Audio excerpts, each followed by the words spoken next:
구독자분들의 부의 사다리를 제공해 드리겠습니다. 안녕하세요. 부의 사다리입니다. 네, 오늘은 5월 19일 목요일 장 마감 후에 SK 바이오사이언스에 대한 영상 올리도록 하겠습니다. 전일 미국 증시가 대폭락을 했습니다. 증권사 보고서에 따르면 그 과거 코로나나 금융위기 때보다 현재의 상황이 시가총액이 더 많고 가파르게 축소되고 있다라고 합니다. 그럼에도 불구하고 여전히 코로나 이전보다 주가가 5배, 10배 이상 높은 기업들도 존재하고 있습니다. SK 바이오사이언스도 그 중에 하나라고 볼 수 있습니다. 상장 공모가 65,000원으로 시작했고 여전히 약 2배 가까운 상승을 유지하고 있습니다. 물론 따상으로 시작을 했기 때문에 사실상 13만원, 15만원 정도가 사실 시초가라고 볼 수 있으나 어쨌든 사실은 보고서가 나올 때는 항상 공모가 중심으로 나오는 경향들이 있기 때문에 일단은 그런 내용이 있습니다. 오늘 상대적으로 코스피의 하락은 상대적으로 낮았습니다. 이유는 두 가지인데요. 하나는 나스닥이 오를 때 코스피 코스닥은 빠졌고, 두 번째는 나스닥 미국의 기업들의 어닝이 이제 축소될 때 국내 회사의 어닝은 유지가 되고 있다. 물론 안타깝게도 SK 바이오사이언스는 코로나 이펙트 영향으로 주가가 그리고 영업이익이 빠진 상태입니다. 자, 그러면은 앞으로 SK 바이오사이언스가 포스트 코로나 그리고 현재 금리 인상과 그 다음에 인플레이션, 디플레이션이 오락가락하는 그런 위기 상황에서 성장을 하려면은 첫 번째 가장 중요한 것은 앞으로의 QOQ 전분기 대비 매출액과 영업이익의 성장이 반드시 필요합니다. YOY 전년 동기 대비로는 2022년은 거의 매번 급락으로 보여질 것입니다. 왜냐하면은 작년도에는 1분기, 2분기는 아스트라제네카, 3분기, 4분기는 노바백스의 매출이 있기 때문에 당연히 YOY로는 계속 빠질 겁니다. 다만 QOQ 분기 대비로는 올해 1분기가 이미 어닝 쇼크가 났기 때문에 2분기마저 만약에 1분기 대비 매출과 영업이익이 줄어든다면 SK 바이오사이언스가 주장하고 있는 GBP510의 WHO 세피를 통한 그 코로나 여전히 많이 맞지 않아서 백신을 많이 맞지 않아서 아직 공급이 유효하다라는 말 자체가 성립이 안 되면서 SK 바이오사이언스가 기존의 독감 백신 시장을 포기하고 코로나 백신 시장으로 올인한 그 전략의 자체가 실패하게 되는 그런 상황이 됩니다. 그렇기 때문에 SK 바이오사이언스의 2분기 실적이 당연히 QOQ 대비 성장해야 되는 상황입니다. 성장을 하지 못한다면은 현재 가격도 매우 낮은 가격이지만 지금 가격보다 더 아래로 내려갈 수 있는 상황이라고 생각합니다. 어제 같은 경우에 정말 특이하게 모든 종목들 다 빠졌거든요. 테슬라고 애플이고 마이크로소프트고 다 떨어졌는데요.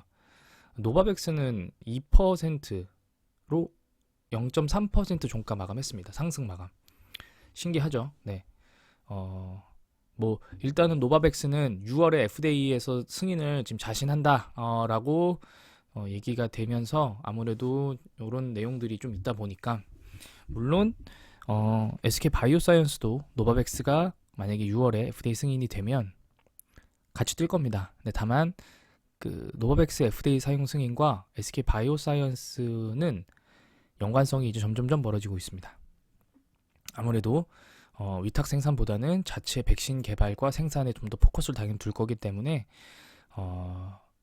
GBP510의 어떤 글로벌 3상 승인이 가장 최우선적으로 필요한 내용입니다. 오늘 같은 경우에는 사실은 주가가 다 빠졌기 때문에 다 빠지는 날에 무슨 시황이나 아니면은 차트 분석은 의미가 없습니다. 그래서 오늘은 매매 동향이나 이런 부분을 간단히 보고 앞으로 어떻게 대응을 해야 되는지에 대해서 설명드리도록 하겠습니다. 연기금이 2,000주 매수가 다시 들어왔습니다. 제가 어제 SK케미칼이랑 같은 스텝이었다라고 말씀드렸는데 SK케미칼은 연기금이 완전히 벗어난 듯 합니다. 지금 보게 되시면 만주 매도를 했고요. 뭐 SK 케미칼과 바이오사이언스를 같이 보시는 분들은 아시겠지만 SK 케미칼이 바이오사이언스를 자회사로 보유하고 있을 때 연기금의 주주 보유 비중이 10%까지 올라갔다가 4개월 만에 3개월 만에 그 물량의 절반을 뱉어내고 수익금의 반도 안 되는 금액으로 다시 그 보유 비중의 80% 이상, 그러니까 누적 비중으로 8%까지 주식을 확보했습니다. 그리고 다시 지금 매각을 하고 있는데요. SK 바이오사이언스 같은 경우에는 일단은 뭐 제가 누누이 말씀드리는 그 경향이 아직은 여전히 없습니다. 5월 9일부터 5월 13일까지 연속 2만 주 이상의 매수를 보여왔던 금융 투자도 5월 16일부터 5월 19일까지 연속으로 매도를 하고 있습니다. 물론 물량이 많지 않아서 주가의 움직임에는 큰 영향을 미치지 못하지만 결국에 이 방향성과 경향이 없는 그런 매매 동향은 혼조세로 이어갈 수밖에 없습니다. 제가 누누이 말씀드리지만 오늘 이제 HMM 같은 경우는 연기금 매도를 했지만 과거에 이런 경향들 4월 8일부터 5월 18일까지 단 이틀을 제외한 모든 시점에 매수가 들어왔던 부분, 4월 8일의 주가는 25,000원, 26,000원이었고 바로 전날 대량 매도했던 날 25,800원이었고 그리고 31,000원 정도까지 올라갔었습니다. 이런 경향이 보여야 기술적 반등이라도 나올 수가 있습니다. 현재 SK 바이오사이언스는 어떠한 투자 주체에서도 경향이 보이지 않습니다. 개인의 매수는 경향이라고 하지 않습니다. 개인은 프로그램 매매로 시장가 매수 매도를 하는 주체가 아니라 지정가 매수 매도를 하기 때문에요. 개인은 매수를 하는 게 아니고 매수를 당하는 거고요.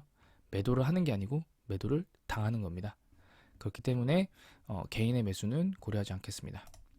대차장고는 뭐 계속 줄고 있습니다만 저는 그때도 말씀드렸지만 100만 주가 늘어났던 시점에 200만 주 때 250만 주 미만까지는 중립 의견으로 계속 유지를 하겠습니다. 이 대차장고가 400만 주로 줄어도 주가가 뭐 그 시점 예를 들면은 4월 8일 시점으로 올라가느냐? 절대 아닙니다. 4월 8일의 주가가 얼마였냐면 14만 3천 원이었거든요. 대차장고가 그렇게 준다고 해서 14만 3천 원 가느냐? 어느 누구도 그렇게 예측을 할 수가 없습니다. 주가가 여전히 그대로일 수도 있고요. 아니면 16만 원, 17만 원 갈 수도 있습니다. 그렇기 때문에 대차장고는 아예 영향력이 없는 250만 주 미만까지 내려올 때까지 기다려 보도록 하겠습니다. 지금 제가 요거 하나 보여드릴게요. 그러니까 공매도 잔고를 좀 봐야 되는데요. SK 바이오사이언스. 자, 지금 공매도 잔고가 물론 2.6% 5월 10일 이후로 공매도 환매가 좀 이뤄지고 있습니다. 잔고 금액이 근데 여전히 유지되고 있습니다. 이만큼의 잔고가 있는 거고요. 6개월로 돌리면 아예 없었죠. 0.25%였습니다. 주가가 빠지면서 공매도 잔고가 계속 늘어나고요. 우리가 자주 아는 셀트리온 공매도의 천국이라고 하죠. 여기도 2.7%입니다. 물론 여기는 과거에 더 높았습니다. 그리고 두산 에너빌리티 여기도 공매도의 공매도의 천국이었습니다. 여기는 지금 보시면은 잔고가 4%까지 갔다가 지금 현재 1%까지 빠졌습니다. 잔고가 계속 줄어야 돼요. 그리고 SK 바이오사이언스의 모회사인 SK 케미칼 여기는 훨씬 더 적습니다. 0.16%입니다.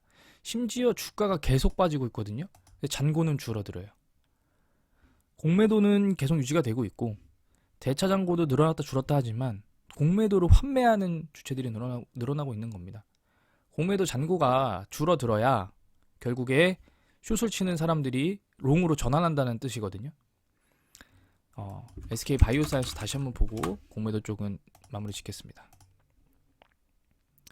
잔고가 180만 주 가까이 아직 있습니다. 1년 전에 SK 바이오사이언스가 주가가 가장 높았던 작년 8월 이제 공매도가 이때부터 가능한 걸로 보여지는데요. 작년 8월에 이때는 이제 공매도가 0.06%. 근데 공매도가 늘어나고 있죠.